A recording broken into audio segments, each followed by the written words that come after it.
ಕಲಿಯೋದು. ಇವತ್ತಿನ ದಿವಸ ನಾವು ನಿಮಗೆ ಗೊತ್ತಿದೆ LCM ಅಂದ್ರೆ ಮಾಸ, LCM ಅಂದ್ರೆ ಮಾಸ. ಈ ಮಾಸ ಮತ್ತು ಲಾಸಗಳನ್ನು ಕಂಡುಹಿಡಿಯೋದರಲ್ಲಿ ಬೇರೆ ಬೇರೆ ವಿಧಾನಗಳಿವೆ. ಅದರಲ್ಲಿ ಇವತ್ತು ಪರ್ಟಿಕ್ಯುಲರ್ ಆಗಿ 10ನೇ ತರಗತಿಯಲ್ಲಿ ಯಾವ ರೀತಿ ಕೇಳ್ತಾರಪ್ಪ ಅಂದ್ರೆ ಅವಿಭಾಜ್ಯ ಅಪವರ್ತನ ವಿಧಾನದಿಂದ ಕಂಡುಹಿಡಿಯಿರಿ ಅಂತ ಕೊಟ್ಟಿರ್ತಾರೆ. ಸೊ ಮಾಸ ಮತ್ತು ಲಾಸಗಳನ್ನು ಅವಿಭಾಜ್ಯ ಅಪವರ್ತನ ವಿಧಾನದಿಂದ ಕಂಡುಹಿಡಿಯಿರಿ ಅಂತ ಹೇಳಿ ಲೆಕ್ಕವನ್ನು ಕೊಟ್ಟಿರ್ತಾರೆ. ಹಾಗಾದ್ರೆ ನಾವು ಅವಿಭಾಜ್ಯ ಅಪವರ್ತನ ಅಂದ್ರೆ ಏನ್ ಮಿಸ್ ಅಂತ ನೀವು ಮನಸ್ಸಲ್ಲಿ ಅನ್ಕೊಂಡಿರ್ಬೋದು. ಏನಪ್ಪ ಅಂದ್ರೆ ಹಿಂದಿನ ತರಗತಿಯಲ್ಲಿ ನಾವು ಅವಿಭಾಜ್ಯ ಸಂಖ್ಯೆಗಳಂದ್ರೆ ಏನು ಅಂತ ನಾವು ಓದಿದ್ದು ಹೌದಲ್ಲ ಹಿಂದಿನ ತರಗತಿಯಲ್ಲಿ. ಸೊ ಅವಿಭಾಜ್ಯ ಸಂಖ್ಯೆಗಳಂದ್ರೆ 2, 3, 5, 7 ತನ್ನಿಂದ ತಾನೇ ಭಾಗ ಆಗ್ತಾವ ಮತ್ತು ಒಂದರಿಂದ ಮಾತ್ರ ಭಾಗ ಆಗ್ತವೆ ಅಂತ ಸಂಖ್ಯೆಗಳನ್ನ ನಾವೇನಂತ ಕರಿತೀವಿ ಅವಿಭಾಜ್ಯ ಸಂಖ್ಯೆಗಳನ್ನ ಅಂತ ಕರಿತೀವಿ. ಸೊ ಬರೀ ನಾವು ಅವಿಭಾಜ್ಯ ಸಂಖ್ಯೆಗಳನ್ನ ಮಾತ್ರ ತಗೊಂಡು ನಾವು ಲಾಸ ಮತ್ತು ಮಾಸವನ್ನು ಕಂಡುಹಿಡಿಯಬೇಕು. ನೋಡ್ರಿ ಲೆಕ್ಕ ಹೋಗ್ತೀನಿ. 18 ಮತ್ತು 24ರ ಮಾಸ ಮತ್ತು ಲಾಸಗಳನ್ನು ಅವಿಭಾಜ್ಯ ಅಪವರ್ತನ ವಿಧಾನದಿಂದ ಕಂಡುಹಿಡಿಯಿರಿ ಅಂತಿದೆ. ನಿಮಗೆ ಅನೇಕ ಸಾರಿ ಹೇಳಿರ್ತೀನಿ, ನಾವು ಈ ರೀತಿ ಯಾವ್ದಾದ್ರು ಗುಣಾಕಾರ, ಭಾಗಾಕಾರ, ಅಪವರ್ತನ ಕ್ರಿಯೆ ಯಾವ್ದಾದ್ರು ಮಾಡ್ಕೊಳ್ಳುವಾಗ ಈ ಸೈಡಲ್ಲಿ ಮಾಡ್ಕೋಬೇಕು ಮತ್ತು ಈ ಸೈಡಲ್ಲಿ ಮುಖ್ಯವಾದ ಆನ್ಸರ್ ಅನ್ನು ನಾವು ಬರಿಬೇಕು. ಇಲ್ಲ ನೋಡ್ರಿ 18ನ ಇದು 18 2, 3 2ರಿಂದನೂ ಹೋಗುತ್ತೆ 3ರಿಂದನೂ ಹೋಗುತ್ತೆ. ಆದ್ರೆ ಒಬ್ಬೊಬ್ರು 2ರಿಂದ ತಗೋಬಹುದು, 3ರಿಂದ ತಗೋಬಹುದು. ಓಕೆನಾ? ಸೊ 2 ಮೊದಲೇ 18, 3 ಮೂರಲೆ 9, 3 ಮೊದಲೇ 3. ಸೊ ಇಲ್ಲಿ 1 ಬರೋ ತನಕ ನಾವು ಅಪವರ್ತನ ಕ್ರಿಯೆಯನ್ನು ಮಾಡಬೇಕು. ಅದೇ ರೀತಿ 24 ಸಹ ನಾವು 2ರಿಂದ ಮಾಡ್ಬೋದು. 2 ಮೊದಲೇ 2, 2 ಎರಡಲೆ 4, 2 ಆರಲೆ 12, 2 ಮೂರಲೆ 6, 3 ಮೊದಲೇ 3. ಸೊ ಇಲ್ಲಿಗೆ ಅಪವರ್ತನ ಕ್ರಿಯೆ ಮುಗಿಯುತ್ತೆ. ಇವಾಗ ನಾವು ಈ ಒಂದು ಅವಿಭಾಜ್ಯ ಸಂಖ್ಯೆಗಳು ಏನಿದಾವೆ ಇವನ್ನ ನಾವು ಗುಣಲಬ್ಧವನ್ನಾಗಿ ನಾವು ಬರಿಬೇಕು. ಈ ಅವಿಭಾಜ್ಯ ಅಪವರ್ತನಗಳು ಏನಿದಾವೆ ಅದನ್ನ ನಾವು ಗುಣಲಬ್ಧವನ್ನಾಗಿ ಬರಿಬೇಕು. ಸೊ 18 ಇಲ್ಲ ಅಂದ್ರೆ 3 × 3 ಅಂತ ಬರೆಯ ಬದಲು 3 ರ ಘಾತ 2 2 ಸರಿ ಬಂದಿದೆ ಅಂದ್ರೆ 3 ರ ಘಾತ 2 ಅಂದ್ಮೇಲೆ ಬರಿತೇವೆ.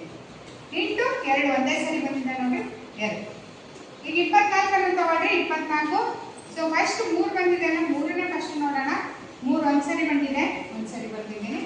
ಇಂಟು 2 ಎಷ್ಟು ಸರಿ ಬಂದಿದೆ 1, 2, 3. ಸೊ 3 ಸರಿ ಬಂದಿದೆ, ಅದನ್ನ ನಾವು 2ರ ಘಾತ 3 ಅಂತ ಹೇಳಿ ನಾವು ಬರೀಬೇಕು. ಈಗ ನಾವು HCF ಕಂಡುಹಿಡಿಬೇಕಾದ್ರೆ ಘಾತ ಕಮ್ಮಿ ಇರೋದನ್ನ ನಾವು ಬರ್ಕೋಬೇಕು. ಇಲ್ಲ ನೋಡ್ರಿ 3ರ ಘಾತ 2 ಇದೆ, ಘಾತ 2. ಇಲ್ಲಿ 3ರ ಘಾತ ಏನಿಲ್ಲ ಅಂದ್ರೆ ಘಾತ 1 ಅಂತ ಅರ್ಥ. ಸೊ ಇಲ್ಲಿ 3ರ ಘಾತ 2, ಘಾತ ಯಾವ್ದು ಸಿಕ್ಕಿದೆ 3 ಇದೆ. ಸೊ 3 ಅಂತ ಬರ್ಕೊಳ್ಳಿ. ಅದೇ ರೀತಿ ನೆಕ್ಸ್ಟ್ 2ರ ಘಾತ ಯಾವ್ದು ಚಿಕ್ಕದಿದೆ 2ರ ಘಾತ 3 ಇದೆ. ಇಲ್ಲಿ 2ರ ಘಾತ 1 ಇದೆ ಅಂದ್ರೆ 2 ಚಿಕ್ಕ ಘಾತವನ್ನು ಹೊಂದಿದೆ ಅದಕ್ಕೆ 2 ಅಂತಿದೆ ಬರ್ಕೊಳ್ಳಿ. ಇವೆರಡನ್ನ ಗುಣಿಸ್ಬೇಕು. 3 × 6. ಸೊ HCF ಮಾಸ = 6. ಈ ರೀತಿ ನಾವು ಬಾಕ್ಸ್ ಅಲ್ಲಿ ಹಾಕಿ ತೋರಿಸೋದ್ರಿಂದ ಏನಾಗುತ್ತೆ ಕರೆಕ್ಷನ್ ಮಾಡುವಾಗ ಈಸಿಯಾಗಿ ಗೊತ್ತಾಗುತ್ತೆ. ತಕ್ಷಣ ನಿಮಗೆ ಅಂಕವನ್ನು ಕೊಡ್ತಾರೆ. ಮುಖ್ಯವಾದದ್ದನ್ನು ನೀವು ಹುಟ್ಟಿಟ್ಟಿದ್ದ ಬಾಕ್ಸ್. ಈಗ ಇವೇ 18 ಮತ್ತು 24ಕ್ಕೆ ಲಾಸ ನೋಡ್ಬೇಕು ಅಂದ್ರೆ ಹೇಗೆ ಅಂತ ಕೇಳಿದ್ರೆ ಲಾಸವನ್ನು ನೋಡುವಾಗ ನಾವು ಘಾತ ದೊಡ್ಡದಿರೋದೆಲ್ಲ ನಾವು ತಗೋಬೇಕು. ಮತ್ತೆ ಇಲ್ಲಿ ಬರೋಣ ನಾವು. ಇಲ್ಲಿ ನೋಡ್ರಿ 18 ಮತ್ತು 24 ನೋಡ್ರಿ 3ರ ಘಾತ ಯಾವ್ದು ದೊಡ್ಡದಿದೆ 3ರ ಘಾತ 2. ಸೊ ಇಲ್ಲಿ ನಾವು 3ರ ಘಾತ 2 ಅಂತ ಹೇಳಿ ಬರ್ತೀವಿ. ಅದೇ ರೀತಿ 2ರ ಘಾತ 3 ಮತ್ತು 2 ಇವೆರಡರಲ್ಲಿ ಯಾವ ಘಾತ ದೊಡ್ಡದಾಗಿದೆ 2ರ ಘಾತ 3. 2ರ ಘಾತ 3. ಇಲ್ಲಿ 3ರ ಘಾತ 2 ಅಂತ ಹೇಳಿದ್ರೆ 3 ರಲ್ಲಿ 6 ಅಂತ ಬರೀಬಾರದು. ಸಾಕಷ್ಟು ಮಂದಿ ಕನ್ಫ್ಯೂಸ್ ಮಾಡ್ಕೊಂತೀರಾ. 3 ಅನ್ನು 2 ಸಾರಿ ಗುಣಿಸಿದೆ 3 × 3 3 ಮೂರಲೆ 9. ಅದೇ ರೀತಿ 2ರ ಘಾತ 3 ಅಂದರೆ 2ನ್ನ 3 ಸಾರಿ ಗುಣಿಸಿದೆ ಅಂತ ಅರ್ಥ. 2 ಎರಡಲೆ 4, 4 ಎರಡಲೆ 8. ಸೊ 8 ಬದಲೇ 72. ಸೊ ಲಾಸ ಎಷ್ಟು ಬಂದಿದೆ 72. ಸೊ ಇಲ್ಲಿ ನಾವು 2 ಸಂಖ್ಯೆಗಳನ್ನು ತಗೊಂಡು ನಾವು ಅದಕ್ಕೆ ಮಾಸ ಮತ್ತು ಲಾಸವನ್ನು ಅವಿಭಾಜ್ಯ ಅಪವರ್ತನ ವಿಧಾನದಿಂದ ಕಂಡುಹಿಡಿದಿದ್ದೀವಿ. ಈಗ ನಾವು 3 ಸಂಖ್ಯೆ ಕೊಟ್ಟಾಗ ಹೇಗೆ ಮಿಸ್ ಅಂತ ನೀವು ಅನ್ಕೊಂತಿರ್ತೀವಿ. ಅದಕ್ಕಾಗಿ 3ಕ್ಕೂ ಕೂಡ ಒಂದು ಉದಾಹರಣೆಯನ್ನು ನಾನು ತೋರಿಸ್ತೀನಿ. ಇಲ್ಲಿ 3 ಸಂಖ್ಯೆ ಇದೆ ಅಷ್ಟೇ, ಮೆಥಡ್ ಎಲ್ಲ ಸೇಮ್ ಇರುತ್ತೆ. ಫಸ್ಟ್ 15ನ್ನ ನೀವು ಅಪವರ್ತನ ಮಾಡ್ಕೋಬೇಕು, ಆಮೇಲೆ 20ನ್ನ ಅಪವರ್ತನ ಮಾಡ್ಕೋಬೇಕು, ಆಮೇಲೆ 25ನ್ನು ಅಪವರ್ತನ ಮಾಡ್ಕೋಬೇಕು. ಚಿಲ್ಡ್ರನ್ಸ್ ಹೋಗಿ ಇಲ್ಲಿ ಫಸ್ಟ್ 15ನ್ನು ಅಪವರ್ತನ ಮಾಡ್ತಿದ್ದೀನಿ.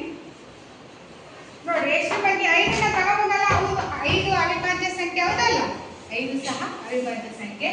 5 ಮೂರ್ಲೆ 15, 3 ಒಂದ್ಲೆ 3, ಇದಾಯ್ತು. ಸೊ ಇಲ್ಲಿ ನೆಕ್ಸ್ಟ್ 20 ತಗೋಣ. 5 ನಾಲ್ಕಲೆ 20, 2 ಎರಡ್ಲೆ 4, 2 ಒಂದ್ಲೆ 2, ಇದು ಕೂಡ ಆಯ್ತು. 25 ತಗೊಳ್ಳೋಣ. 25, 5 ಐದ್ಲೆ 25, 5 ಒಂದ್ಲೆ 5. ಸೊ ಇಲ್ಲಿ ಒಂದು ಬರೋವರೆಗೆ ಮಾಡಿದ್ರೆ ನಮ್ಮ ಅಪಾರ್ಥನಗಳಿಗೆ ಮುಗಿಯುತ್ತೆ. ಈಗ 15 ಎಷ್ಟಪ್ಪ? 5 ಇಂಟು 3. ಓಕೆ.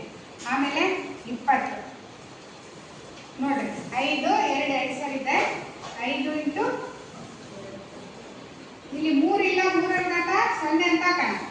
ಇಲ್ಲಿ 3 ಇಲ್ಲ, ಇದರಲ್ಲಿ 3 ಇಲ್ಲ, ಅದಕ್ಕೆ 3ರ ಘಾತ 0 ಅಂತ ಹಾಕೋಣ. ಕನ್ಫ್ಯೂಸ್ ಮಾಡ್ಕೊಳ್ಳೋದು ಬೇಡ ಅಂತ ಹೇಳಿ. ಮತ್ತೆ 2ರ ಘಾತ 2, ಇದರಲ್ಲಿ 2 ಇಲ್ಲ, 2ರ ಘಾತ 0 ಅಂತ ಹಾಕೋಣ. ಕನ್ಫ್ಯೂಸ್ ಆಗೋದು ಬೇಡ ಅಂತೇಳಿ. ಓಕೆ. ನೆಕ್ಸ್ಟ್ 25ಕ್ಕೆ ಯಾವ್ದಿದೆ?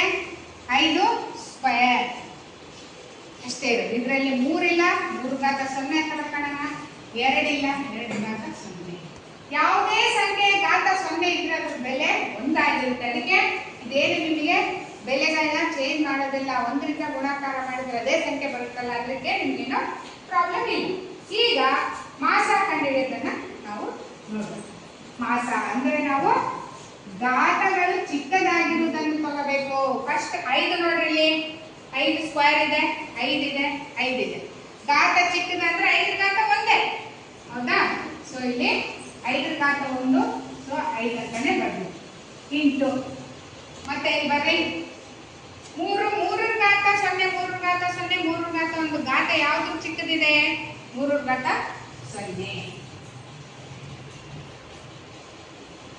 ಅದೇ ರೀತಿ 2 ನೋಡ್ರಿ, 2ರ ಘಾತ 0, 2ರ ಘಾತ 2, 2ರ ಘಾತ 0. ಘಾತ ಯಾವ್ದು ಚಿಕ್ಕದಿದೆ? 2ರ ಘಾತ 0. ಸೊ ನೋಡ್ರಿ 5, ಯಾವುದೇ ಸಂಖ್ಯೆಯ ಘಾತ 0 ಇದ್ರೆ ಅದ್ರ ಬೆಲೆ ಎಷ್ಟಾಗುತ್ತೆ? 1. ಇಲ್ಲಿ ಕೂಡ 1, 5 ಬದಲೆ 5. ಸೊ ಮಾಸ ಎಷ್ಟಾಯ್ತು? 5. ಅದೇ ರೀತಿ ನಾವು ಲಾಸ LCM ಅನ್ನು ಕಂಡುಹಿಡಿಯುವಾಗ ಘಾತ ದೊಡ್ಡದಾಗಿರೋದನ್ನ ನಾವು ತಗೋಬೇಕು. ನೋಡ್ರಿ 5ರಲ್ಲಿ ಯಾವ್ದು ಘಾತ ದೊಡ್ಡದು? 5 ಸ್ಕ್ವೇರ್. ಅದೇ ರೀತಿ 3ರ ಘಾತ ಯಾವ್ದು ದೊಡ್ಡದಿದೆ ನೋಡ್ರಿ? 3ರ ಘಾತ 0, 3ರ ಘಾತ 0, 3ರ ಘಾತ 1 ಅಂದ್ರೆ 3ನ್ನ ತಗೋಬೇಕು.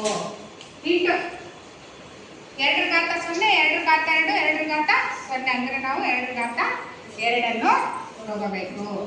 ಸೊ 5ರ ಘಾತ 2 ಅಂದ್ರೆ ಇವಾಗಿಂದ ಹೇಳಿದ್ದೀನಿ, 5ನ್ನ 2 ಸರಿ ನೀವು ಗುಣಿಸ್ಬೇಕು.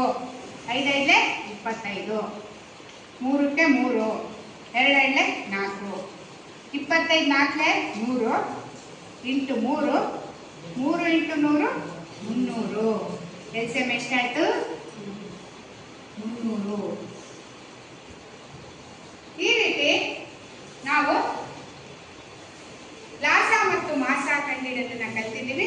ಇಲ್ಲಿ 2 ಸಂಖ್ಯೆಗಳಿದ್ದಾಗೂ ಕಲ್ತಿದ್ದೀವಿ, ಇಲ್ಲಿ 3 ಸಂಖ್ಯೆ ಇದ್ದಾಗೂ ಸಹ ನಾವು ಕಲ್ತಿದ್ದೀವಿ. ಸೊ ಈ ರೀತಿ ನಾವು ಲಾಸ ಮತ್ತು ಮಾಸಗಳನ್ನು ಸುಲಭವಾಗಿ ಅವಿಭಾಜ್ಯ ಆವರ್ತನ ವಿಧಾನದಿಂದ ಕಂಡುಹಿಡಿಯಬಹುದು.